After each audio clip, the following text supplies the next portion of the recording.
As a conventual Franciscan friar and as a Catholic priest, spiritual director as well, one of the most often asked questions that I receive is, Father, how do we grow in our love and devotion to the Blessed Mother?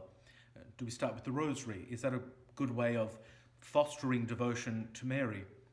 I actually start from a very different perspective, and it's a very personal perspective as well, and that is I like to begin with the story, the beautiful narrative of Mary at the foot of the cross. St. John's Gospel, chapter 19, verses 25 to 27. And I like to start with that because for me, that's the real Mary, in a sense, the real Blessed Mother. When our loving Saviour Jesus Christ is on the cross, he's dying, obviously. He has very little air left in his lungs. He has those 7 beautiful last words, and among those 7 last words, his final testament. And his final testament is this. He says to the beloved disciple, "Behold your mother," and to his mother, "Woman, behold your son."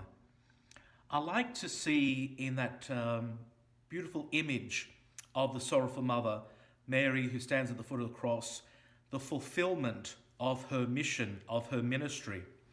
For me, it's not just a scriptural aspect of the Blessed Mother, it's a very personal and quite a devotional aspect of the Blessed Mother as well, because I see that when Mary is there suffering at the foot of the cross, when she has that sword that is piercing her own soul, it's a vision and an image of the Blessed Mother that I can really relate to.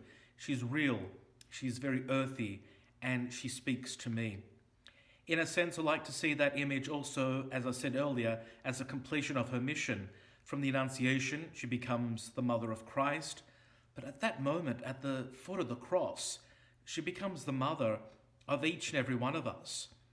Jesus, our loving Saviour, the Son of God, gives her to me as a gift. That's a gift from Jesus himself to me.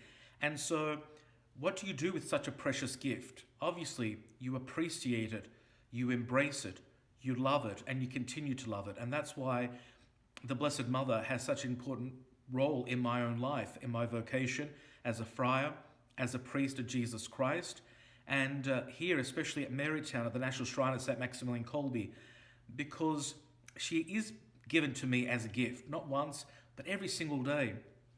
It's from that image of the Blessed Mother, suffering at the foot of the cross, but standing as well at the foot of the cross, which is so beautifully put in St. John's Gospel, that I'm able then to foster my relationship, my ongoing relationship with Mary.